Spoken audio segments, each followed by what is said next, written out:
चलिए एक और बहुत इम्पॉर्टेंट प्रॉब्लम हम यहाँ पर लेते हैं बेस थ्योरम पर। In an examination and examinee either guesses और कॉपीज और नोज द आंसर, राइट। तो यहाँ पर हमारे पास तीन पॉसिबिलिटीज़ हैं, एक तो गेस वर्क है, एक कॉपी है और दूसरा नोज द आंसर है। Of MCQ with 4 choices, the probability that he makes guess is 1 by 3, right? And the probability that he copies answer uh, is 1 by 6, right? The probability that his answer is correct given that he copied is 1 over 8, right? Find the probability that he copies the answer, right? He copies the answer to question given that he correctly answered it, right? तो अब इस problem में क्या है, इस problem में हमारे पास तीन इवेंट्स बनेंगे, राइट। तो सॉल्व करते हैं इसको। तो एक एग्जामिनेशन में एक स्टूडेंट है और वो ही आइदर गेसेस और कॉपीज और नोज द आंसर, राइट। तो उसके पास तीन जो चॉइसेस हैं कि या तो वो गेस करता है आंसर को, या कॉपी करता है आंसर को, और या he knows the answer, right. तो तीन पॉसिबिलिटीज़ है यहाँ पर। तो हम यहाँ पर तीन इवेंट्स एज्यूम कर लेंगे। तो let E1 be the event that he guesses the answer, कि वो आंसर को गेस कर रहा है। E2 is the event that he copies the answer, and he knows the answer is represented by the event E3, right? Okay, so now we have to find the probability that he copies the answer to question. He copies the answer, so it means we have to find the probability of E2, यानी कि that he copies the answer to question given that he correctly answered it. So let us take the event A as the examinee answered correctly, right? Okay, so it means we have to find the conditional probability of E2 when A has already happened, right? तो चलिए अब हम यहाँ पर Bayes theorem के लिए जो expression है वो लिख लेते हैं। यहाँ पर हमें निकालना है कि वो प्रोबेबिलिटी निकालनी है कि जो स्टूडेंट है वो आंसर को कॉपी करता है, राइट। कॉपी करता है जबकि उसने आंसर जो है वो करेक्टली आंसर किया हुआ है, राइट। तो P E2 by A1 is written as using Bayes theorem. तो हम क्या करेंगे, यहाँ पर लिखेंगे PE2 multiplied PA by E1। इसे रिवर्स कर लेते हैं हम यहाँ पर, और डिनोमिनेटर में तीनों प्रोबेबिलिटीज़ आ जाएंगी हमारी, यानी कि PE1 multiplied PA by E1, sorry यहाँ पर E2 आ जाएगा हमारे पास, और plus PE2 multiplied PA by E2 and plus E3 multiplied PA by E3, right? Okay, तो अब हमें इन सारी प्रोबेबिलिटीज़ की जो वैल्यूज़ है वो यहाँ पर रखनी है। So what is the value of PE1? PE1 का मतलब है कि द स्टूडेंट और the examinee guesses the answer. तो गेस वर्क के लिए जो है प्रोबेबिलिटी दे रखी है हमें 1/3, right. PE2 means that the student copies the answer, और जो प्रोबेबिलिटी दे रखी है कॉपी करने के लिए आंसर को वो है 1/6, राइट। तो PE3 हो जाएगा हमारा the probability that the student knows the answer, right? तो PE3 निकालने के लिए हम क्या करेंगे, हम यूज़ करेंगे PE1 plus PE2 plus PE3 is equal to 1, right. So PE3 is equal to 1 minus PE1 minus PE2, right. तो यहाँ पर हो जाएगा 1 माइनस 1/3 माइनस 1/6, राइट. तो जब हम इसे सॉल्व कर लेंगे तो हमारे पास आ जाएगा 6, और यहाँ पर आ जाएगा 6, 3 2 2 1 6 1. So this is 6 minus 2 4 minus 1 3 3/6, so that is half. तो PE3 की वैल्यू आ जाएगी half, right. Now let us write the probabilities PA by E1, PA by E2 and PA by E3, right. तो PA by E1 का मतलब क्या है कि conditional probability of A when E1 has already happened, right. तो A क्या था हमारा कि the examinee answered the question correctly. तो it means the probability of answering the question correctly when the examinee has guesses the answer, right.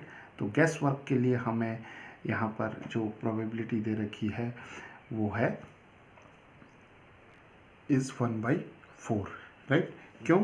Because PA by E1, PA by E1 का मतलब है कि हमने आंसर को correct दिया है, but we have guessed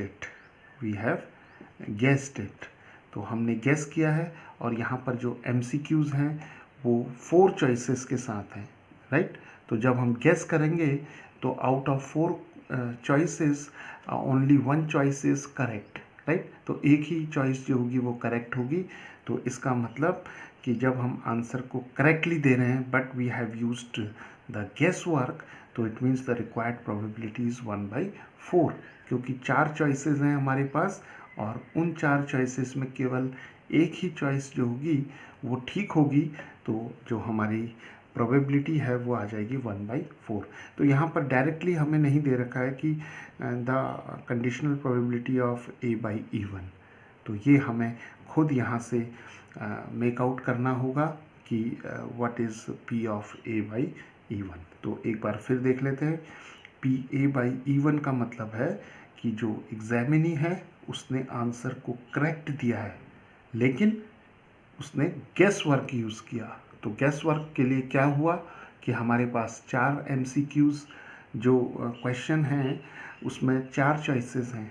तो उन 4 चॉइसेस में केवल एक चॉइस ही ठीक होगी. तो टोटल जो केसेस हो जाएंगे वो 4 हो जाएंगे और फेवरेबल केसेस 1 हो जाएंगे. तो रिक्वायर्ड प्रोबेबिलिटी 1/4 हो जाएगी. उसी तरह PA by E2. A by E2 का मतलब है कि जो एग्जामिनी है उसने आंसर जो है वो करेक्ट दिया है, लेकिन उसने एग्जामिनी ने उसे कॉपी किया है, right. He copied the answer. तो कॉपीड द आंसर के लिए हमें यहाँ पर प्रोबेबिलिटी दे रखी है कि the probability that his answer is correct given that he copied it is 1/8. तो ये 1/8 हो जाएगी. अब हम नेक्स्ट आते हैं PA/3 के लिए. तो A/3 का मतलब ये है कि the conditional probability of A when E3 has happened. तो इसका मतलब ये हुआ कि हमें प्रोबेबिलिटी निकालनी है करेक्ट आंसर की, राइट. जबकि जो एग्जामिनी है ही नोज़ द आंसर, क्योंकि E3 के लिए जो है वो जो कंडीशन है ही नोज़ द आंसर है. तो ये ही नोज़ द आंसर. तो ये प्रोबेबिलिटी जो हो जाएगी ये भी हमें क्वेश्चन में नहीं दे रखी है. तो ये भी हमें खुद मेक आउट करनी होगी, क्योंकि when the examinee exactly nose the answer, so it means the answer is obviously correct. तो जब वो करेक्ट होगा तो श्योर इवेंट होगा. तो श्योर इवेंट के लिए प्रोबेबिलिटी जो हो जाएगी वो 1 हो जाएगी. तो यहाँ पर हम लिखेंगे 1। एक बार फिर देख लेते हैं, PA/E3। PA/E3 का मतलब है conditional probability of answering the question correctly when the examinee knows the answer.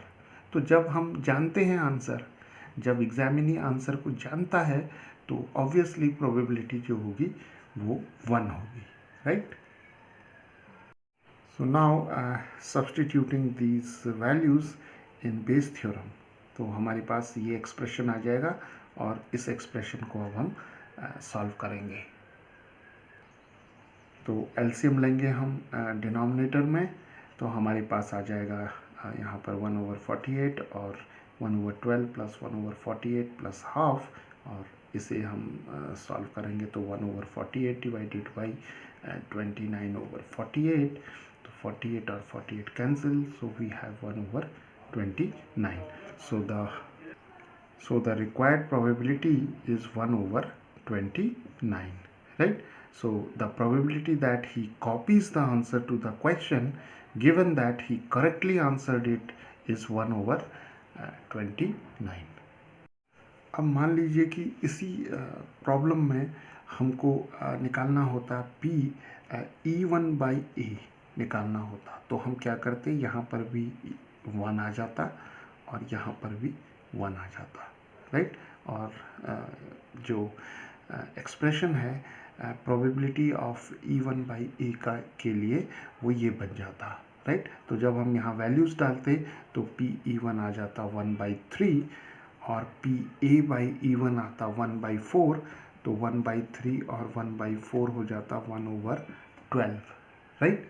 तो यहाँ आ जाता 1/12, और जैसे कि हमने पहले किया था, जो डिनोमिनेटर है, डिनोमिनेटर आ जाता हमारा 29/48, राइट। तो यहाँ पर हम इसे कर लेते 1/12 multiplied 48/29, so 12 4s are 48, so this is 4/29, right. Now अब अगर हमें E3/A निकालना है, मान लीजिए, right. Suppose we have to find the conditional probability of E3 when A has already happened, तो तब हम क्या करेंगे, हम वही यूज़ करेंगे कि the sum of all probabilities should be equal to 1। तो उस केस में हम क्या लिखेंगे, PE1/A plus PE2/A plus PE3/A should be equal to 1, right. तो अब हम क्या करेंगे, PE1/A के लिए हमें वैल्यू पता है 4/29 है, और E2/A के लिए पता है हमें 1/29। तो यहाँ पर सब्स्टिट्यूट करेंगे हम, तो हमें मिल जाएगा 4/29 plus 1/29 plus PE3/A equal to 1, right. तो जब हम इसे सॉल्व करेंगे तो हमें PE3/A मिल जाएगा 1 माइनस, दिस इज 4 + 1 5, सो 5/29, जो कि हो जाएगा 29 - 1, 29 - 5/29, सो दिस इज 24/29।